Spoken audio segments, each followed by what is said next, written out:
Eu penso que na recepción do libro quedou bastante claro, non?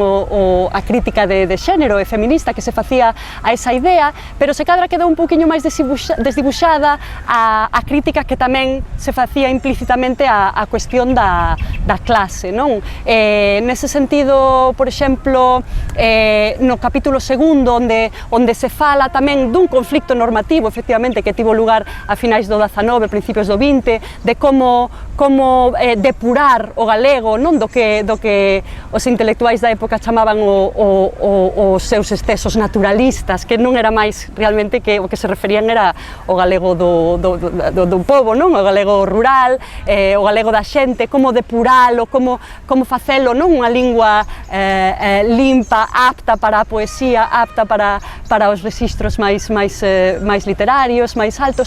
Ese debate era un debate de clase, realmente, non? Era un debate de como verdadeiramente facemos deste dialecto rural, este dialecto dos pobres, este dialecto dos labregos, como facemos unha lingua pois nacional, unha lingua apta. Entón eu penso que eso é un debate que tamén estaba aí, que estaba nese proxecto de investigación e que posiblemente quedou un pouquiño desdibuxado na recepción, pero que era clave tamén no debate que colocaba.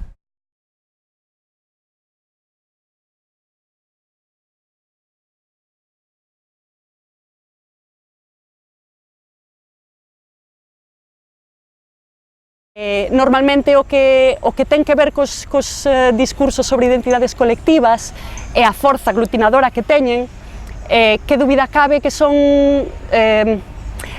cooptar un pouco esa forza é un proxecto que ten feito moi ben, por exemplo, pois a dereita, non? Moitas veces utilízase as identidades colectivas e a forza esa aglutinadora que teñen pois para, obviamente, levar a cabo proxectos da dereita. A esquerda que rol ten aí?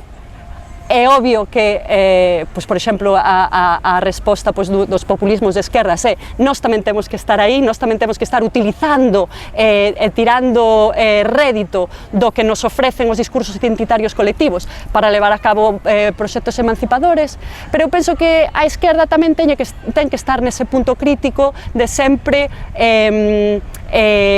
manterse alerta e criticar efectivamente cal é a historia deses discursos e cal pode ser a súa función.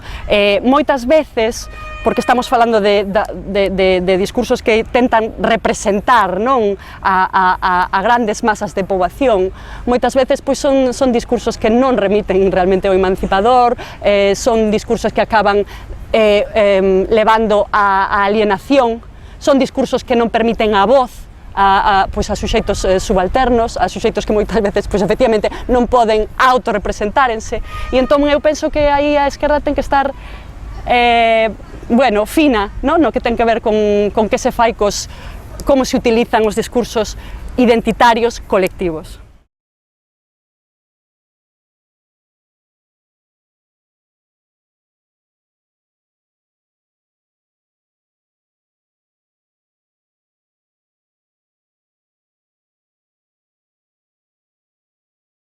Claro, a ver, é innegable que Ricardo Carballo Calero foi un intelectual central do noso século XX. É innegable que a súa teoría, as súas teorías, o seu entendemento, o proxecto que el puxo sobre a mesa, sobre como normativizar o galego nun momento clave da nosa historia, nun momento no que o que saíse daqueles debates era o que ia ser avalado pola institución, non? E por institucións onde iban a fluir cartos estatais, pois posiblemente por primeira vez na historia. Sen dúbida, as teorías filolóxicas que el puxo sobre a mesa son e eran as acertadas. É certo que perdeu esa batalla, non? É certo que perdeu esa batalla e nós témonos, penso que agora que preguntar que usos políticos se fixeron das súas teorías, do seu legado dende entón, non? É a postura carballo-caleriana ou é a perspectiva que nos fornece Carballo Calero a máis axeitada para facer, por exemplo, unha crítica ao réxime do 78? Non o sei. Non sei, eu no libro a crítica que fixen, que era feminista, pero era tamén de clase, eu argumentaría que non. Por exemplo, a min chámame a atención que se reivindique tanto unha novela como Escorpio, por exemplo, onde se deixa de ver que o desexo de instauración institucional era tan grande, viuse frustrado dunha forma tan dramática que nesa novela faise unha autopromoción, non, da propia persoa, non, do propio eu, Carballo Caleriano, que mesmo en algúns momentos é delirante. Non, pregúntome moitas veces por que se entende que, dado que perdeu aquela batalla, aquela posición perdeu aquela batalla, iso dá espazo para que lle apoñamos a perspectiva carballo-caleriana críticas que eu penso que non aparecían no seu traballo, posturas que eu penso que non aparecían no seu traballo. Eso sí que é unha cousa que me parece interesante.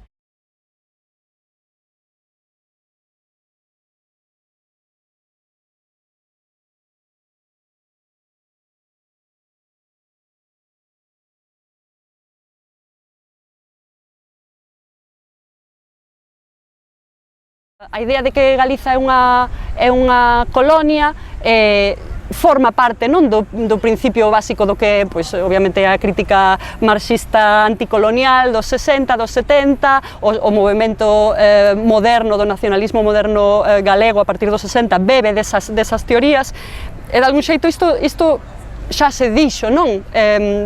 Comentábase nalgúns foros. E eu penso que o que o libro colocaba non era tanto a crítica, efectivamente, marxista anticolonial do que é o feito nacional galego, a sociedade, a economía, a historia, senón, como fan os estudos poscoloniais, que ten pasado no ámbito da representación, non, como se ten representado o galego, como se ten falado da literatura galega ou da lingua galega ou da sociedade galega. E aí os estudos poscoloniais son os que realmente nos dan un pouco esas ferramentas. O ámbito dos estudos decoloniais é como diferente, non sendo eu tampouco unha experta nas diferencias de cada un dos eidos, aínda que están moi conectados, non? Pero dentro dos estudos decoloniais, o que realmente, por exemplo, se fai nese campo non é celebrar a hibridade, por exemplo, a hibridación. O que fan os estudos decoloniais realmente é facer unha crítica ao proxecto da modernidade europea, o que coñecemos como pois todas as súas unidades de pensamento, non, que se instauraron con ese paradigma, non, o que entendemos por obxectividade, o que entendemos por verdade, o que entendemos por racionalismo, o que entendemos por universal, non? E as teorías decoloniais o que nos din é que ese proxecto intelectual, histórico, cultural e económico foi extractivista, foi colonial e efectivamente estragou culturas, non, por onde foi, culturas orixinarias, culturas nativas, culturas indígenas, formas de saber. Pero penso, por exemplo, se vemos un documentario como Santoalla, non sei se o vistes, o que pasou nesta aldea galega, non, onde veñen dúas persoas, unha historia real, non, da última década, viñeron dúas persoas do norte europeo con ideas de como se podía vivir ali, de como se podía levar unha vida libre, en contacto coa natureza.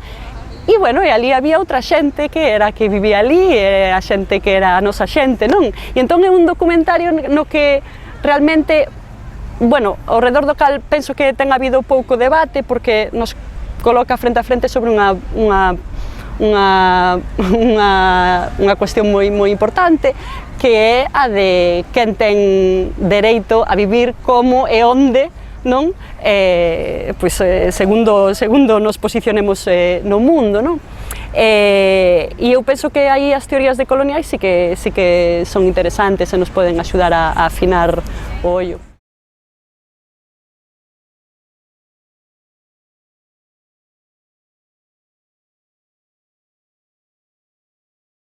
Unha das cousas sobre as que estou escribindo, sobre as que escribín, foi efectivamente como unha das metáforas que aparecían moito no cinema, por exemplo, dos 80 e dos 90, arredor do conflito vasco, que era a metáfora do amor romántico entre unha persoa vasca e unha persoa española.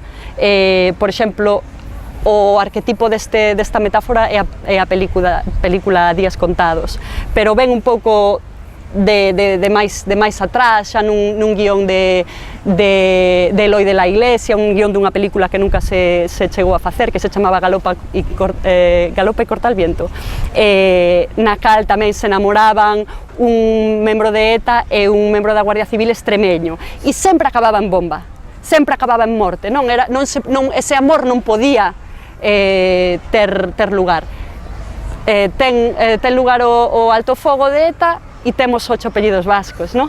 Onde a metáfora do amor romántico volve a rexurdir, pero o desenlace é diferente, non? O desenlace é posibilista, non? Obviamente hai condicións, non? Hai condicións para ese encontro, non? Entre un e outro, pero abre outras vías. Estou estudando tamén, por exemplo, o uso de personaxes con discapacidade no cine e na literatura dende o consenso español sobre o conflito vasco.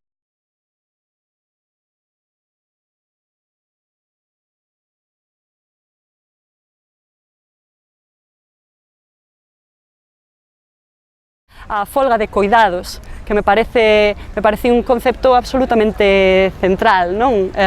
Tendo en conta que hai unha parte da poboación tan grande que, por exemplo, sempre se lle puxo a comida no prato, non? Ou que nunca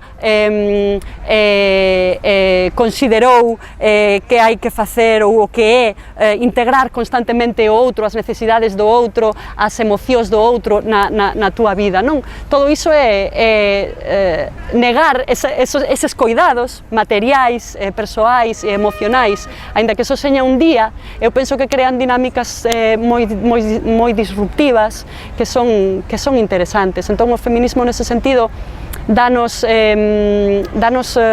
ferramentas ás mulleres para irnos pouco a pouco quitando como capas, non? De represión que sempre nos remiten, no noso caso, ao relacional, non? En plan, pois no ámbito da apariencia, no ámbito das relacións, no ámbito da vida, sempre, non? Ser agradable, sempre ser boa, ser doce. Aínda outro día lía nunhas notas que lle mandaron a unha prima miña pequeniña nun colexio, na que lle dicían como parte das notas que lle mandaban a casa aos pais que a nena era moi doce. No, como é posible que se estea, bueno, parece un valor en positivo, pero penso que ten moitas dobleces, non?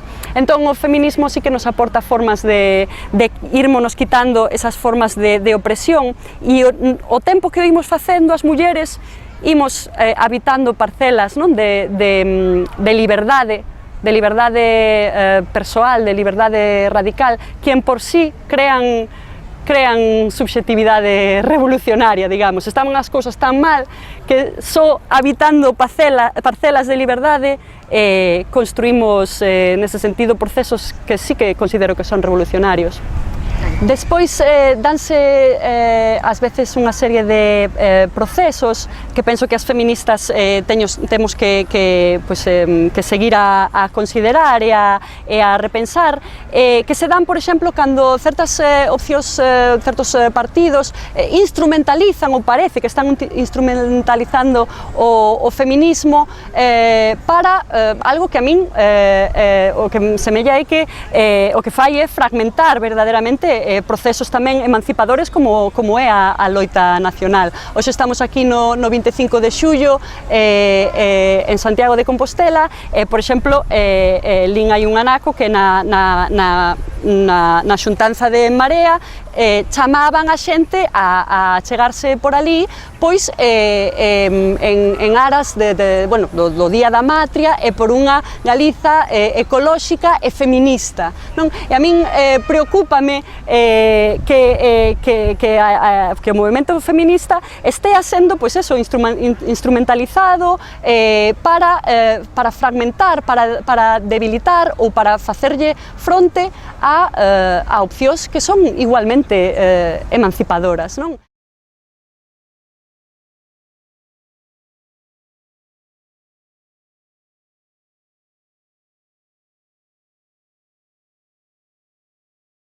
Malia estar no goberno o Labour, non? Que, bueno, a sucursal galesa do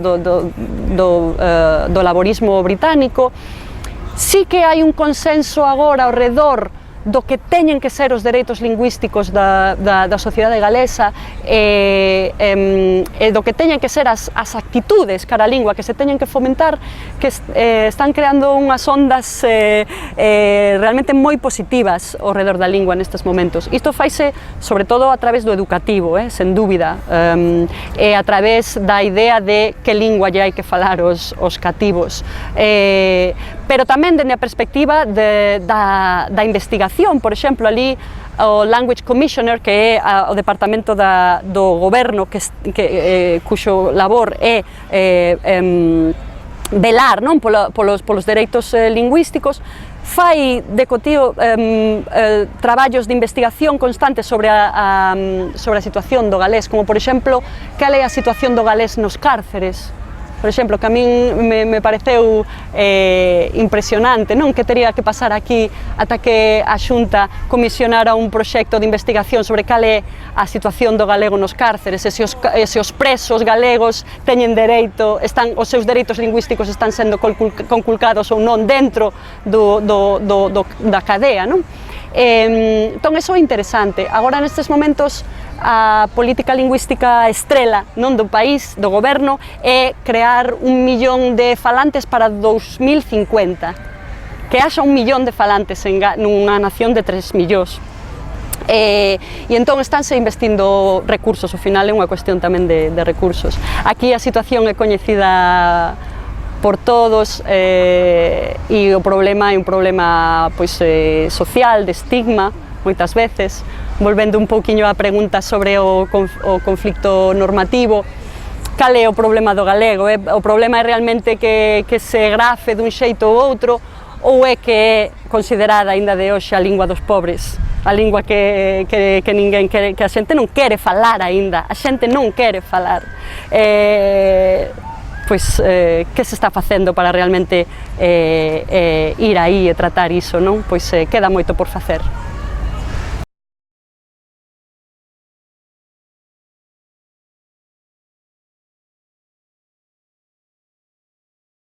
Hai un par de semanas escribín un artigo para unha revista galesa sobre, por exemplo, o que pasou aquí o ano pasado co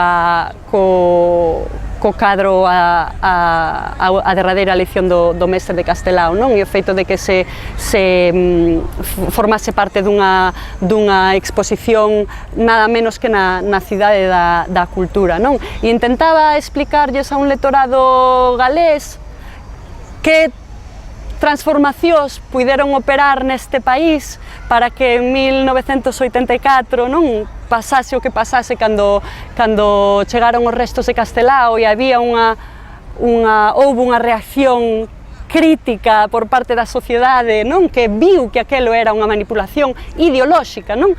que a xente saía á rúa e máis, había un partido nacionalista que fixo a mesma diagnose e sacou a xente á rúa tamén, non? Pois eso, fast forward, non? Dalle un poquinho uns anos pa diante e ves que unha operación manipuladora do mesmo cariz e na mesma liña non só non saca a xente da rúa, senón que o propio BNG está na foto, non? Pois que críticas podemos tirar un pouco desa situación. Despois, por exemplo, está a cuestión do independentismo. E aí sí que hai analoxías entre Galicia e Gales. En Gales, ata aí ben pouco, a idea da loita independentista era totalmente marxinal, aínda, obviamente, é minoritaria, pero era totalmente marxinal. E agromou nos últimos 2 anos un movimento que, un pouco espellándose no Yes Scotland, non? Yes Cymru, que está intentando socializar a idea dun Gales independente. Simplemente, obviamente funcionan como un lobby apartidista, pero socializar a idea dun Gales independente, positivizar a idea dun Gales independente. Claro, ali xogan con que xogan. Bueno, está nunha situación na que a propia idea do independentismo non está perseguida, non? Como está aquí, non está terroristizada como está aquí, non? Que vemos como se utiliza o termo independentista como se fosen por sí unha imputación criminal, non? Claro, aquí as lóxicas son diferentes e teñen que ser diferentes, pero sí que me interesa que vai facer o independentismo galego nos vindeiros anos. Obviamente tamén me interesa que vai facer o nacionalismo non independentista, porque nese espectro, nese marco, penso que estamos moitos, non? Pero sí, poden vir nese sentido uns anos interesantes.